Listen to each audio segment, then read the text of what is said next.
पर कांवड़ियों ने जिस प्रकार से पत्थरबाजी की है ये बहुत ही निंदनीय है। सर अब सवाल यहाँ आ जाता है, जब एक समुदाय के लोग पत्थरबाजी करते हैं तो उसे पूरे समाज को तमाम तरीके से टारगेट किया जाता है कि जिहादी हैं, पत्थरबाज है, इनकी मानसिकता ऐसी है। देखिए समाज कोई गलत नहीं होता, समाज में 1 से 2% लोग अगर गलत है तो पूरे समाज को गलत नहीं ठहरा सकते। देखिए कांवड़ यात्री जो है 95% लोग बहुत अच्छे तरीके से कांवड़ लेके जाते हैं, लेकिन चंद लोग जो हुड़दंग करते हैं, जिस तरीके से तोड़फोड़ करते हैं, ये उसी प्रदेश में हो रहा है जहां के मुख्यमंत्री माननीय योगी आदित्यनाथ जी क्या कहते हैं कि सड़कें जो होती है वो चलने के लिए होती है, उस पर नमाज नहीं होनी चाहिए। जब 5 मिनट की नमाज की बात आती है तो उसी प्रदेश के मुख्यमंत्री तमाम तरीके से धमकाने का काम किया जाता है। और मेरठ के अधिकारी जितने भी हैं जो आज फूल बरसा कर रहे हैं, वो कहते हैं कि अगर सड़क पर कोई भी नमाज पढ़ेगा तो उसका पासपोर्ट रद्द कर दिया जाएगा। तो एक देश और 2 कानून क्यों? ये बताइए। सारे धर्मों को समानता का अधिकार है, बराबरी का अधिकार है, हर धर्म को बराबर स्वतंत्रता है, लेकिन एक समुदाय के लिए ढील और एक समुदाय के लिए इतना टाइट प्रशासन क्यों होता है? ये सवाल उत्तर प्रदेश के माननीय मुख्यमंत्री योगी आदित्यनाथ जी से। वो प्रदेश की जनता के मुख्यमंत्री हैं, किसी विशेष समुदाय के या किसी व्यक्ति के या किसी जाति के मुख्यमंत्री नहीं है। तो इस तरीके से जो कांवड़ यात्रा में जगह जगह देखने को मिल रहा है, उन पर कानूनी कार्रवाई हो। सब कांवड़ी एक से नहीं होते सर, तमाम जो शिव भक्त हैं उनको तमाम कांवड़ की हार्दिक शुभकामनाएं, लेकिन चंद लोग जो कांवड़ के नाम पर जो तोड़फोड़ कर रहे हैं, जो लोगों को पीटने का काम कर रहे हैं, ये निंदनीय है सर। लेकिन एडीजी जो स्वागत कर रहे हैं, फूलों से स्वागत कर रहे हैं, यहाँ छात्रों पर लाठी बजाई जाती है। नहीं देखिए सर, सवाल यहाँ पर यह है कि छात्रों पर लाठियां बरसाई जाती हैं।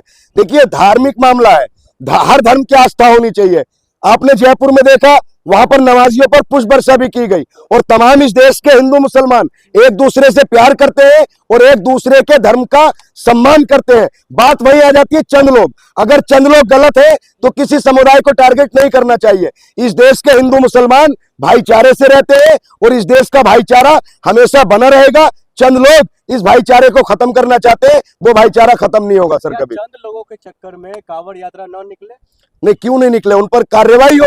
जो गलत करता है, जो हुड़दंग करता है, जो कानून का उल्लंघन करता है, चाहे वो नमाजी हो चाहे वो कांवड़ यात्री हो, सबके लिए एक समान कानून होना चाहिए, एक नजरिए से देखना चाहिए, दोहरा व्यवहार नहीं होना चाहिए। अगर नमाजी हुड़दंग करता है वो भी गलत है और कांवड़ यात्री हुड़दंग करता है वो भी गलत है। जो कानून का उल्लंघन करता है उसके खिलाफ कानूनी कार्रवाई होनी चाहिए। दूसरी तरफ पूरा हाईवे खाली करा दिया जा रहा है जो है कांवड़ यात्रियों को लेकर के, ऐसी भी खबरें आ रही है। नहीं सर, वो सवाल तो देश के तमाम पत्रकारों को उत्तर प्रदेश के मुख्यमंत्री माननीय योगी आदित्यनाथ जी से पूछना चाहिए।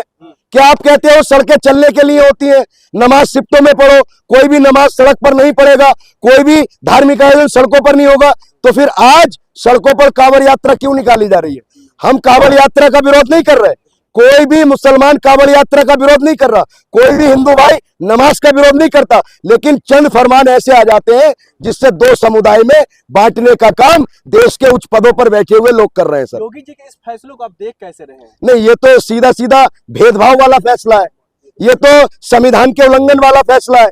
इसमें समानता कहाँ दिखती है? ये बताइए, एक पर आप पुष्प बरसा रहे हो, दूसरे को आप धमका रहे हो, तो ये सरासर गलत है ना। फिर समानता किस चीज की बची? भाई हर व्यक्ति को समान जीने का अधिकार है, अपना धर्म मानने का अधिकार है, समानता का अधिकार है, तो समानता कहाँ बची?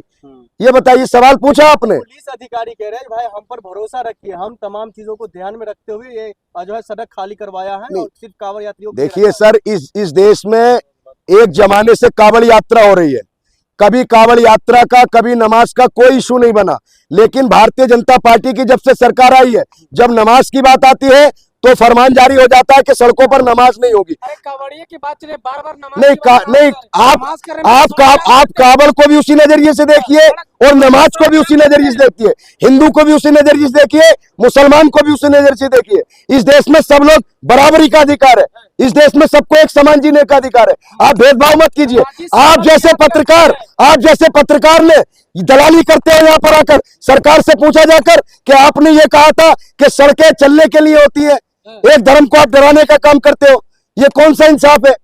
ये बताइए।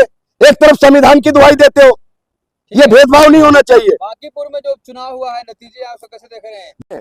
जो फैसला लिया है, वहां जो प्रशांत किशोर की जीत हुई है, वो देश के जनता ने जो मूलभूत मुद्दे हैं उन पर वोट किया है। और प्रशांत किशोर ने कहा जो बिहार के मुख्यमंत्री है सम्राट चौधरी, वो ठीक नहीं है, उनको बदलना है। बांकीपुर बेंगलोर नहीं बन जाएगा, लेकिन कहीं ना कहीं जो तानाशाही है और जो गुंडागर्दी हुई है, जो भरत तिवारी जैसे लोगों का फेक इनकाउंटर हुआ है, उसके विरोध में, गरीबी के विरोध में, बेरोजगारी के विरोध में, और जो देश के छात्रों पर लाठियां भांजी गई थी उसके विरोध में देश की, बिहार की, बांकीपुर की जनता ने वोट किया है। और भारतीय जनता पार्टी को हार का सामना करना पड़ रहा है। यह अहंकार की हार हुई है।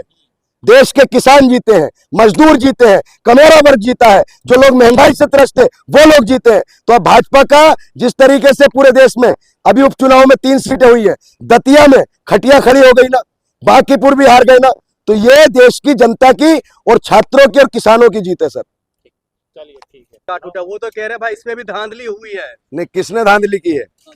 भारतीय जनता पार्टी की हार हुई है ना। अब हार को आप पचा नहीं पा रहे। साफ साफ कह दिया प्रशांत किशोर ने, जो बिहार के मुख्यमंत्री हैं वो ठीक नहीं है। प्रधानमंत्री मोदी जी और बिहार उनको बदले, तो ये बदलाव मांगते हैं। बिहार भरत तिवारी की माता जी ने, आंसुओं ने क्या कहा था कि गुंडा है सम्राट चौधरी, आप कहां थे? भरत तिवारी के एनकाउंटर पर आपने बात नहीं की। तो देखिए, जितने मुद्दे, जरूरी मुद्दे थे जनता के, शिक्षा, स्वास्थ्य, रोजगार, महंगाई, इन सब मुद्दों पर देश की जनता ने वोट किया है और भारतीय जनता पार्टी को आईना दिखाने का काम किया है। प्रशांत किशोर ठेका ले रखा है कौन गुंडा है बिहार में और कौन अच्छा इंसान है। प्रशांत किशोर जीते हैं ना, उनको बिहार की, बांकीपुर की जनता ने जिताया है ना, तो वो चुनाव जीते हैं, जनता ने ही उनको चुनाव जिताया है ना, धांधली से तो नहीं जीते। अगर जो व्यक्ति अगर गलत होता तो चुनाव क्यों जीतता?